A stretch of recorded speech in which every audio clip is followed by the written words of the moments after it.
السلام علیکم ورحمۃ اللہ وبرکاتہ۔ سورۃ التوبہ آیت نمبر 119۔ اعوذ باللہ السمیع العلیم من الشیطان الرجیم من ہمزہ ونفخہ ونفثہ۔ یا ایہا الذین، وہ لوگوں، آمنو، جو ایمان لائے ہو، اتقو، تم ڈر جاؤ، اللہ سے، وکونو، اور تم ہو جاؤ، مع ساتھ، الصادقین، سچوں کے۔ ما کانا، نہیں تھا، لأہل المدینۃ، مدینے والوں کے لیے، ومن، اور ان کے لیے، حولہم، جو ان کے ارد گرد ہیں، من الاعراب، بدوؤں میں سے، ان کے، یتخلفوا، وہ پیچھے رہتے، ان سے، رسول اللہ کے رسول، ولا یرغبوا، اور نہ وہ بے رغبتی کرتے، بانفسہم، اپنے نفسوں کے ساتھ، عن نفسہ، اس نبی کے نفس سے، ذالک، یہ اس وجہ سے ہے، لأنہم، کہ بے شک وہ، لا یصیبہم، نہیں پہنچتی ان کو، ظما، ان کوئی پیاس، ولا نصب، اور نہ تھکاوٹ، ولا مخمصۃ، اور نہ بھوک، فی سبیل اللہ، اللہ کے راستے میں، ولا یطؤون، اور نہیں وہ طے کرتے، موطئا، کسی جگہ کو، یغیظ، وہ غصہ دلاتی ہو، الکفار، کفار کو، ولا ینالون، اور نہیں وہ حاصل کرتے، من عدو، دشمن سے، نیلا، کچھ حاصل کرنا، الا، مگر، کتبہ، لکھ دیا جاتا ہے، لہم، ان کے لیے، بھی، اس کے بدلے میں، عمل، عمل، صالح، نیک، انا، بے شک، اللہ، لا یضیع، نہیں وہ ضائع کرتا، اجر کو، المحسنین، احسان کرنے والوں کے، ولا ينفقون، اور نہیں وہ خرچ کرتے، نفقہ، کسی قسم کا خرچ کرنا، صغیرہ، چھوٹا، ولا کبیرہ، اور نہ بڑا، ولا یقطعون، اور نہیں وہ عبور کرتے، وادیہ، کسی وادی کو، الا، مگر، کتبہ، لکھ دیا جاتا ہے، لہم، ان کے لیے، لیجزیہم، تاکہ بدلہ دے ان کو، اللہ، احسن، بہترین، ما، جو، کانوا، تھے وہ، یعملون، عمل کرتے۔ یا ایھا الذین آمنوا اتقوا اللہ وکونوا مع الصادقین، اے لوگو جو ایمان لائے ہو، تم اللہ سے ڈر جاؤ اور سچوں کے ساتھ ہو جاؤ۔ ما کان لأہل المدینۃ ومن حولہم من الاعراب، مدینہ والوں کے لیے اور جو ان کے ارد گرد دیہاتیوں میں سے ہیں، ان کے لیے یہ لائق ہی نہیں تھا، ان یتخلفوا عن رسول اللہ، کہ وہ اللہ کے رسول سے پیچھے رہ جائیں، ولا یرغبوا بانفسہم عن نفسہ، اور نہ یہ ان کے لیے لائق تھا کہ وہ نبی سے اپنی جانوں کے ساتھ بے رغبتی کرتے۔ ذالک بانہم، یہ اس وجہ سے ہے کہ لا یصیبہم ظمأ ولا نصب ولا مخمصۃ فی سبیل اللہ، انہیں اللہ کے راستے میں نہ کوئی پیاس، نہ تھکاوٹ، اور نہ بھوک پہنچتی ہے، ولا یطؤون موطئا یغیظ الکفار، اور نہیں وہ روندتے، چلتے کسی بھی زمین پر جس کی وجہ سے کافروں کو وہ غصہ دلاتے ہوں، ولا ینالون من عدو نیلا، اور وہ دشمن سے نہیں حاصل کرتے کچھ بھی، الا، مگر، ان سب کے بدلے میں، کتب لہم بہ عمل صالح، ان کے لیے نیک عمل لکھ دیا جاتا ہے، ان اللہ لا یضیع اجر المحسنین، بے شک اللہ تعالیٰ احسان کرنے والوں کے اجر کو ضائع نہیں کرتا، ولا ينفقون نفقة صغیرة ولا کبیرہ، اور نہیں وہ خرچ کرتے چھوٹا خرچ کرنا اور نہ بڑا، ولا یقطعون وادیا، اور نہ وہ عبور کرتے ہیں کسی وادی کو، الا مگر کتب لہم لکھ دیا جاتا ہے ان کے لیے، لیجزیہم اللہ احسن ما کانوا یعملون، تاکہ بدلہ دے ان کو اللہ ان بہترین اعمال کا جو وہ کیا کرتے تھے۔ پہلی آیت میں اللہ تعالیٰ نے دو باتوں کا ذکر کیا، تقوی اختیار کرو، اللہ سے ڈر جاؤ، اور نیکوں کے سچوں کے ساتھ ہو جاؤ۔ یہ بات صاف سمجھ آتی ہے، اللہ کا ڈر کسی بندے میں تبھی آتا ہے جب وہ نیکوں کے ساتھ ہوتا ہے۔ نیکی کا ساتھ، نیکوں کا ساتھ دینے کا مطلب ہے اپنی زبان، اپنے دل اور اپنے عمل تینوں سے نیکوں کے ساتھ ہو جاؤ۔ یہ نہیں کہ آپ کی زبان بظاہر وہ سچ بولتی ہو، لیکن آپ کا عمل جو ہے وہ سچوں والا نہ ہو۔ آپ کے عمل میں، آپ کے قول میں اور آپ کے جو دل کے ارادوں میں کوئی تضاد نہیں ہونا چاہیے۔ ہر اعتبار سے سچوں کے ساتھ ہو جاؤ، دل کے اعتبار سے بھی، زبان کے اعتبار سے بھی، عمل کے اعتبار سے بھی۔ اور اشارہ کس واقعے کی طرف ہے کہ جہاد کے لیے تم نکلتے، اگر تم کہتے ہو کہ ہم سچے ہیں تو پھر تم جہاد کے لیے نکلے کیوں نہیں؟ تم نے عملی طور پر اس کے سچے ہونے کا ثبوت کیوں نہیں دیا؟ اس لیے ایمان والو سچوں کے ساتھ ہو جائے، یعنی اپنے عمل سے بھی، اپنی زبان سے بھی اور اپنے دل سے بھی ہر طریقے سے یہ ثابت کر دو کہ تم واقعی سچوں کے ساتھ ہو۔ اور اللہ سے ڈر جاؤ، اللہ سے ڈرنا بھی تینوں طریقوں سے، آپ کا دل بھی اللہ سے ڈرے، آپ کی زبان بھی اللہ سے ڈرے، اور آپ اعضاء سے عمل بجا لاتے وقت بھی اللہ سے ڈرے۔ گویا کہ دو آیتوں کا، اس آیت میں دو چیزوں کا حکم، تقوی، اللہ سے ڈر، اور دوسرا سچوں کا ساتھ۔ یہ دونوں چیزیں ملیں تو پھر ایمان کی نشانیاں پوری ہوتی ہیں۔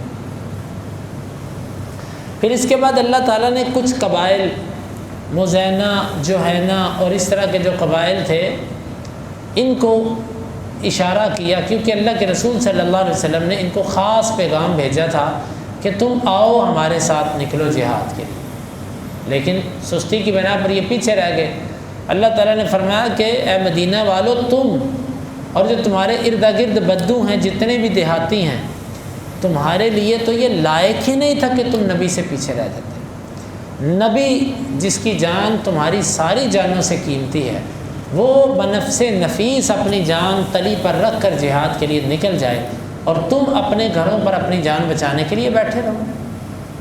تمہارے لیے تو یہ لائق ہی نہیں تھا کہ نبی سے پیچھے رہتے، اور نہ تم اپنے نفسوں کے ساتھ اس کے نفس سے بے رغبتی کرتے، تم آگے ہوتے نبی سے۔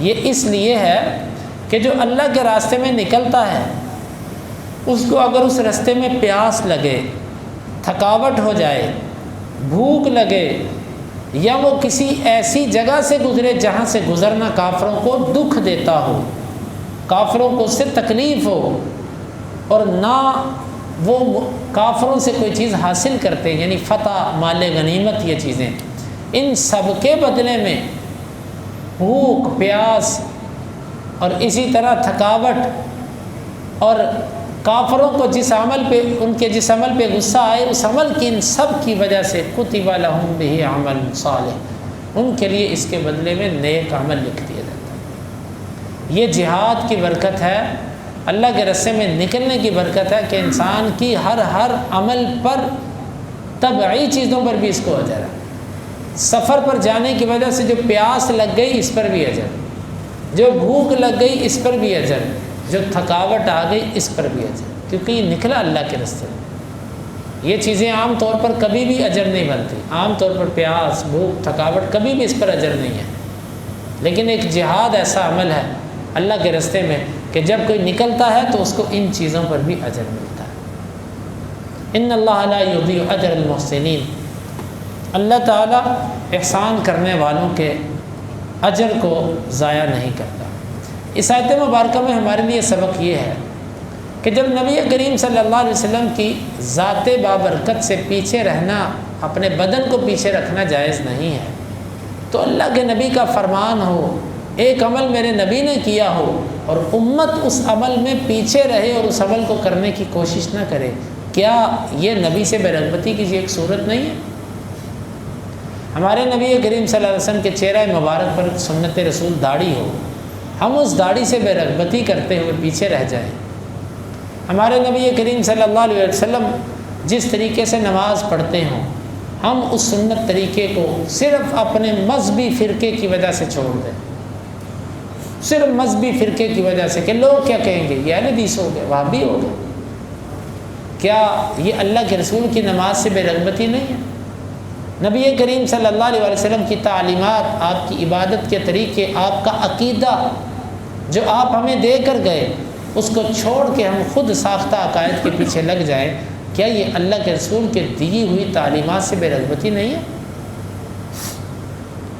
نبی کریم صلی اللہ علیہ وسلم کی سیرت مبارک کو چھوڑ کر ساری زندگی ہم ناول ڈائجسٹ اور دنیا کی لکھی کہانیاں پڑھتے رہیں، لیکن اپنے نبی جس سے محبت کا دعویٰ ہے اس کی سیرت پر ہم نے پڑھا ہی کچھ نہ ہو، مجھے بتائیے اور بے رغبتی کس چیز کا نام ہے؟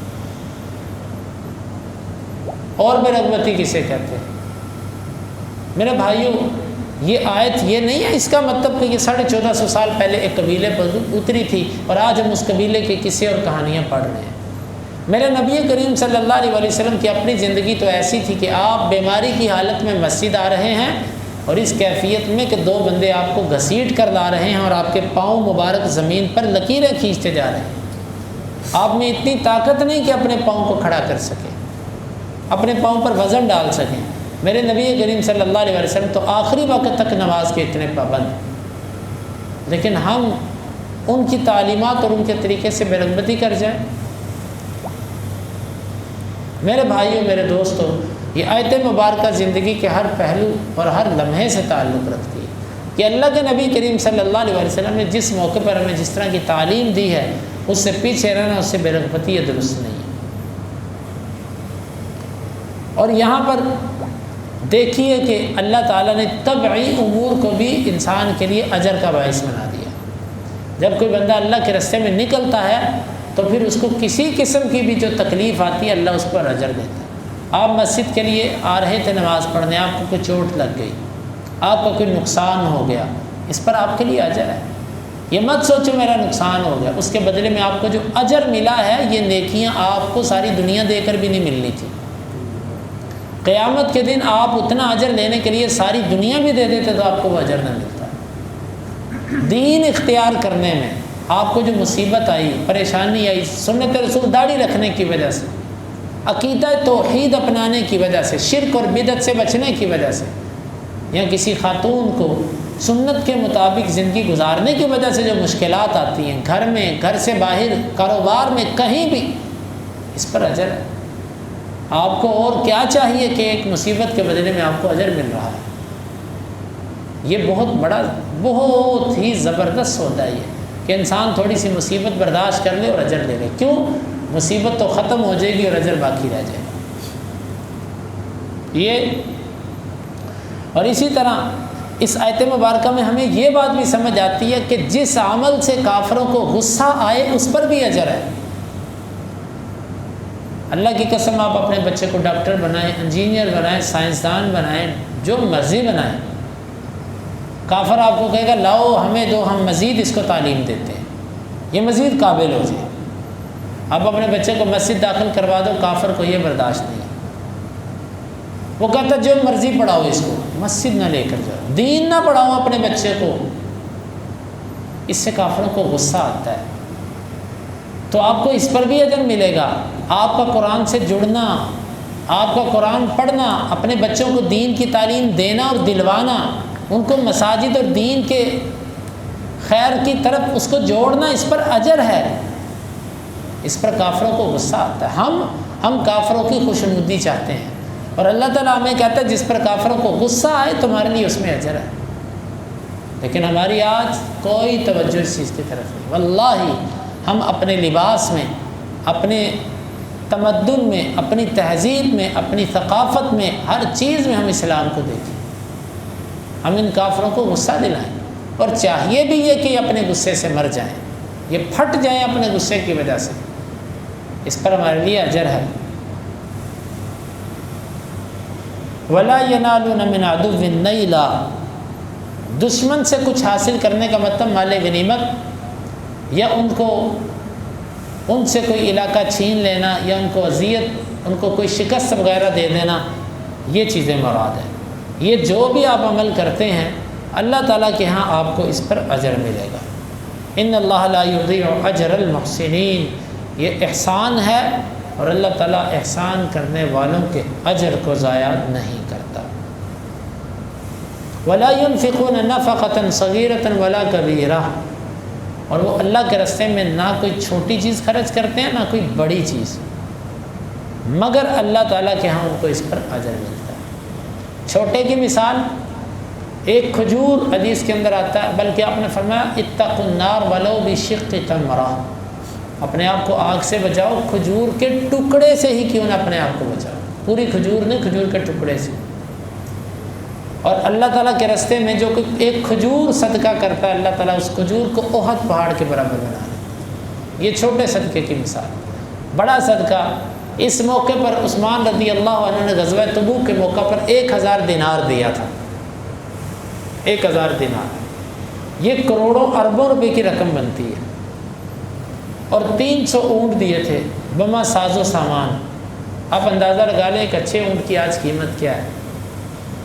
یہ بھی تقریباً کوئی اور کچھ نہیں تو کوئی 10-12 کروڑ کا یہ بھی صدقہ تھا اللہ کے راستے میں، اور اس سے پہلے کروڑوں کے دینار جو اللہ کے راستے میں دیے، بڑا صدقہ۔ پھر صحابہ کرام کا گھر کا منقولہ سارا سامان لے آنا یا عمر کا آدھا سامان لے آنا، یہ تھے صحابہ کرام۔